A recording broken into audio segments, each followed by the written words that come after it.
Good morning from the River Ranch and Reserve. My wife hates the names, so naturally I love them, right? The boys, Liam, the oldest, he's actually not too fond of the word ranch being thrown in there. He thinks we need some more animals before we get to that. Today, I wanted to show a couple friends that asked about like the composting and stuff that we do. Like what the system looks like and stuff. And so I figured I'd make a little video and do a tour of the greenhouse that you saw pictures of me putting up with the fam a couple months ago. So yeah, here's, all right, stage one compost. Just use some pallets, making sure that they are HT, heat treated. That works there. This is an old smokehouse that I'm putting some new tin, old new tin up on, and just kind of going around. This could be probably 2 stages here that are going to be for fresh compost, I envision, in the future. We'll have this kind of corner area here. That also might be a chicken coop in the future. Tough choices, right? This will be probably where, like, after the compost is kind of settling and it needs to just, it's not quite finished yet, but it's not fresh. It'll probably go into this big corner area here. And then I have a feeling like over here is where I'm going to use the fresh compost. You can see we really need some siding on this thing. It's good inside though, so that's good. Let's take a look. I have the garden, right? The greenhouse, the garden.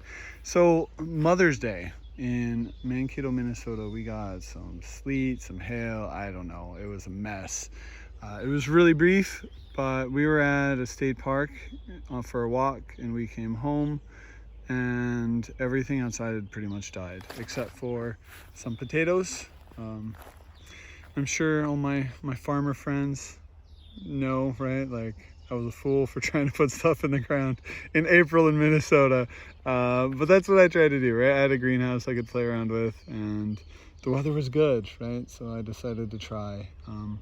Lost probably like 20 pumpkin plants right here, so that's probably not a bad thing. I don't think anyone needs that many pumpkins. But we also had some damage. I mean, I'm sure the asparagus in that little patch is gonna be fine. But right here, there were some cucumbers out here, and I believe, well, maybe a couple cucumbers are gonna live. So there's that, we'll see. But we had some melons that were gonna go in here that are gonna need to be replanted. Sammy the Scarecrow doing his job, keeping the trucks away.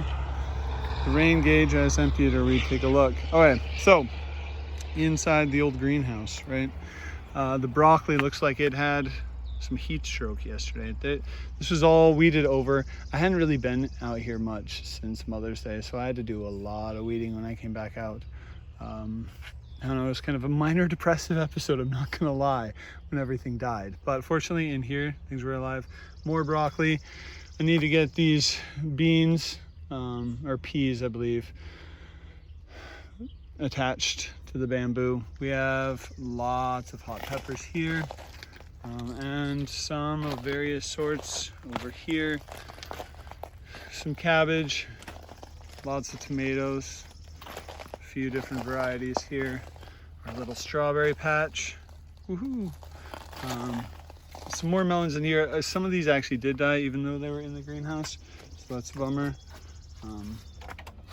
You'll see the kale. The kale is thriving in this environment. The lettuce is coming up. There's some parsley, and then back to more hot peppers. But yeah, that's the greenhouse area.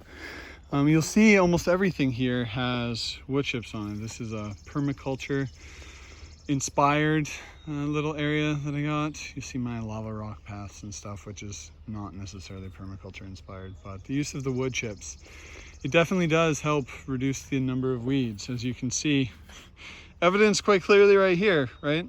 Where you see green, no wood chips. Where you see wood chips, only good green stuff. So I don't know, I think I'm gonna learn some more about these permaculture principles and keep doing my best, growing, getting better. You'll see we got some rhubarb that just got transplanted. We gotta get some more. The raspberries, got bees busy buzzing, doing their thing. The blueberry bushes were in the ground before the frost and everything hit, so I don't know how that's gonna go. But yeah, raspberries should be coming along in the near future. Anyway, that's it from the River Ranch and Reserve. I think I have to go walk the path down to the river to fill up some water jugs. So I'll talk to you all later. Take care.